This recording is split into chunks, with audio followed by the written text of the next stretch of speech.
Boa tarde, meninos e meninas, tudo bem? Bom, como o vídeo anterior ele ficou longo, né, ficou um pouco grande, a gente acabou não falando de uma dúvida que apareceu aqui no meu canal, né, no nosso canal, a respeito da conclusão da redação da prova da UERJ, que é um pouco diferente, né, do Enem, tá? Surgiu aí nos comentários, né, do último vídeo que eu fiz sobre a exigência de título, né? É necessário fazer um título, tá? Na prova da UERJ, na redação. É uma das exigências. Normalmente essa exigência, ela aparece no comando da questão, tá?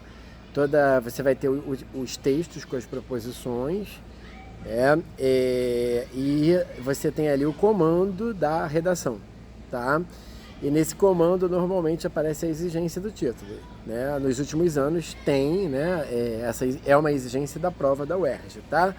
O título, ele é uma frase de efeito, né? Ele é algo que sintetiza a principal tese, né? A principal ideia da sua redação, tá? Então, normalmente o título é a última coisa que a gente faz quando escreve uma dissertação, né, um modelo dissertativo argumentativo, correto? Uma redação. Bom, vamos lá, vamos falar um pouco da conclusão da redação da prova da UERJ, né? Bom, já logo de cara, comparando com a prova do Enem, a prova da UERJ não exige que você apresente propostas, né, soluções, tá, para a problemática abordada, correto? Você não precisa apresentar soluções, apresentar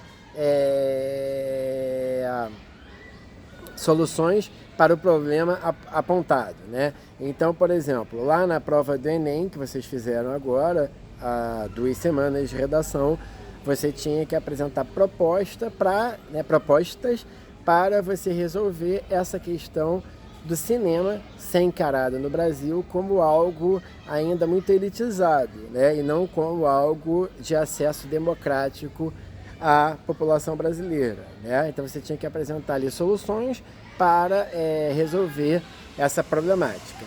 A prova da UERJ, ela não trabalha com isso, tá? A conclusão da UERJ, ela vai exigir de vocês uma síntese das principais ideias abordadas no seu próprio texto, na sua própria redação, né? Lembrando aqui, a redação, ela se configura basicamente com 4 parágrafos, né? Pode ter mais, tá? Mas normalmente é assim, você faz uma introdução, dois parágrafos de desenvolvimento, que são os parágrafos das suas teses, e a sua conclusão.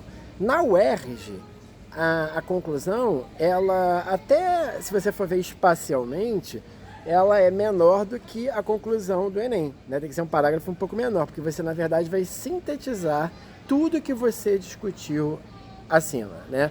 É o que a gente chama de conclusão síntese, né? Então, tudo que você discutiu acima tem que aparecer na sua conclusão de uma maneira sintética, como se você fizesse realmente um fechamento, né?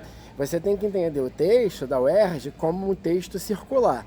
Você introduz o tema, apresenta as suas teses e você vai concluir reapresentando tudo, sintetizando tudo que você colocou, correto?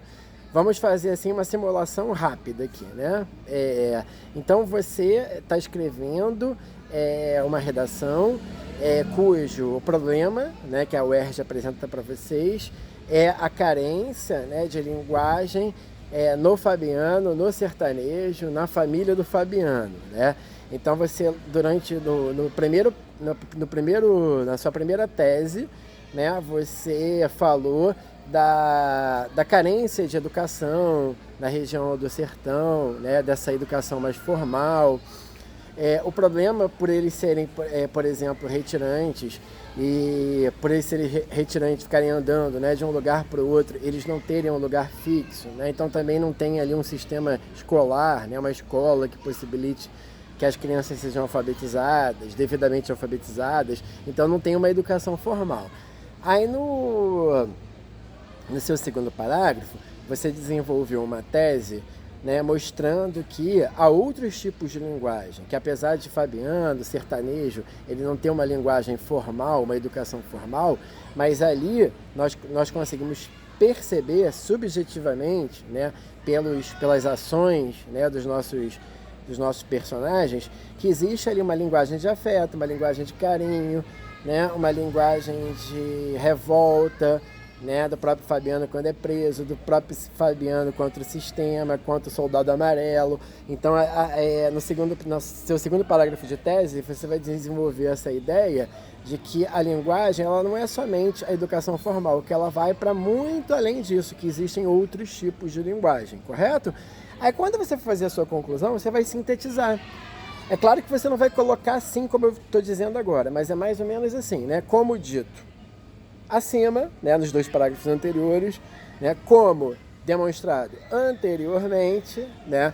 Então, essa proposição de redação da UERJ, ela é quase que um sistema filosófico lógico, né? Que você produz as tese, né? Você faz a apresentação, que é a introdução, apresenta o que você vai falar. Lembrando que eu já dei essa dica em vídeo anterior. Toda a introdução você tem que apresentar o tema que a banca cobra. Ah, professor, mas não é meio óbvio que a banca sabe qual é o tema? Claro, é óbvio, mas ele quer que você apresente, por isso que existe a introdução, tá? Você vai introduzir, você vai apresentar o tema proposto pela banca, né? Como eu disse em vídeo anterior também, você vai dizer que esse tema é relevante, é muito importante, é importante para o Brasil, é importante para entender o brasileiro, o sertanejo, a população excluída do Brasil, os outsiders, né? E etc e tal, né? Você vai apresentar as suas teses e na conclusão o que você vai fazer? É como se você fizesse um retorno a isso tudo. Então seria mais ou menos o seguinte, como enfatizado anteriormente, né, o brasileiro não tem, o sertanejo, né, não tem uma educação formal que possibilite ele ter uma linguagem, né, mais dinâmica, mais moderna, né? Por isso ele também sofre pela ausência de linguagem, né? O próprio Fabiano reconhece, quando ele é preso, que ele é preso porque ele não sabe falar, ele não sabe se expressar, ele não sabe nem se defender. Então a linguagem, a ausência, né, de uma linguagem com essas características, né, mais complexas, mais formais, né, é consequência muito da prisão dele nesse sentido, né? Por isso que a gente, né, quando a gente vai estudar assim, direito, né, quando a gente vai estudar economia, a gente diz que existe o quê? Um juridisquês, né? Um economês, né? Porque assim, as linguagens econômicas, né, você vai pegar um caderno ali do jornal de economia, né? Ele tem uma complexidade muito grande, certo? Você vai pegar um texto jurídico, um processo jurídico, ele tem uma dificuldade de linguagem, né? Então, assim, o Fabiano ele não consegue nem se defender, porque ele não entende o que está acontecendo com ele, né? Ele não entende que, por exemplo, existem leis que protegem autoridades no Brasil, que é o caso do policial amarelo, né? Então, o brasileiro ele tende a chamar todo mundo de doutor, né? O policial, né, o advogado, né, todo mundo que é da elite, o mais pobre, né, o que está submetido a esses poderes, chama de doutor. Então, isso acaba como sendo uma das causas da prisão dele, né? Então você vai sintetizar isso tudo. E você vai falar também na sua conclusão que existem outras formas de você acessar linguagens, né? Que a linguagem é muito mais do que a linguagem formal. Então a conclusão da UERJ é essa conclusão síntese. Beleza, gente? Mais alguma dúvida? Coloque aqui embaixo e a gente vai discutindo aí, eu vou respondendo a vocês dentro do possível, tá bom? Grande abraço, boa preparação, vão se preparando, né? Tá faltando pouquinho, né? Pouco mais aí de 2 semanas e podem contar comigo por aqui, tá? Um grande abraço em todos.